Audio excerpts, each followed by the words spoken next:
Premier ministre chef du gouvernement Alamai Halina est arrivé à Massakori ce mercredi 19 mars 2025 pour présider la cérémonie de lancement officiel des travaux d'électrification de 12 villes et la pose de la première pierre de construction de la centrale solaire de Massakori.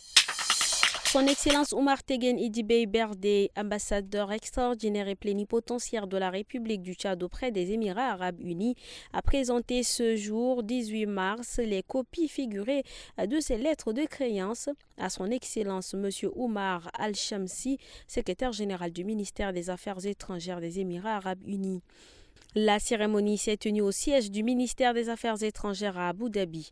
Lors de cet échange, son Excellence Oumar Tegen Idibé Berdé et son Excellence Oumar Al-Shamsi ont réaffirmé leur engagement à renforcer la coopération bilatérale entre le Tchad et les Émirats arabes unis dans divers domaines d'intérêt commun, notamment la diplomatie, l'économie et le développement durable. Le ministre de la Santé publique et de la Prévention, Dr Abdelmadid Abderrahim, entame ce mercredi une mission de supervision des activités de surveillance épidémiologique.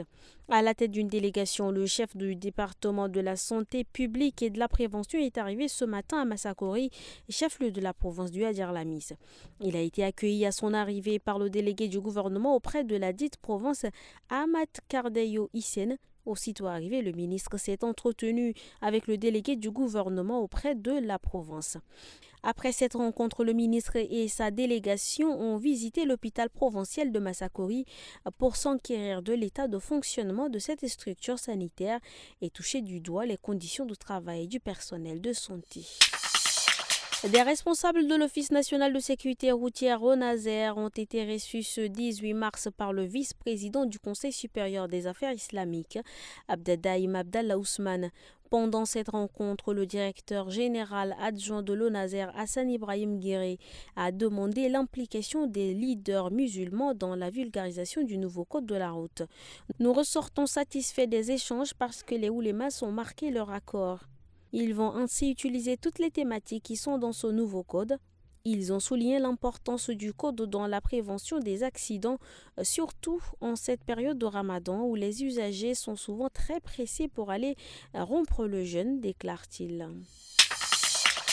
Le nouvel exécutif municipal de la ville d'Ati, dirigé par le maire Idriss Mahamad Total, a organisé une rencontre avec les organisations de jeunesse et les représentants de la société civile. Cette réunion avait pour objectif d'établir un dialogue constructif et de renforcer l'implication des jeunes dans le développement de la ville. Lors de l'ouverture de la séance, le maire Idriss Mahamad Total a mis en avant l'importance de la collaboration des jeunes dans la mise en œuvre des projets de développement local. La récente décision de fermer plusieurs bases militaires étrangères en Afrique n'est pas sans conséquence pour de nombreux travailleurs civils, laissant au moins 2000 personnes sans emploi dans plusieurs pays concernés. Selon une enquête menée par la BBC, cette situation révèle une crise sociale qui pourrait s'aggraver. Des bases militaires françaises ont été fermées en République centrafricaine, au Mali, au Burkina Faso, au Niger, au Tchad, au Sénégal et en Côte d'Ivoire. Mais d'autres pays occidentaux ont également fermé de bases militaires, notamment la base militaire américaine au Niger et la mission multidimensionnelle intégrée des Nations Unies pour la stabilisation au Mali, MINUSMA. La BBC a constaté qu'environ 859 travailleurs étaient touchés au Mali, 400 au Tchad et 350 au Niger. Les pays comme le Sénégal et la Côte d'Ivoire ne sont pas épargnés.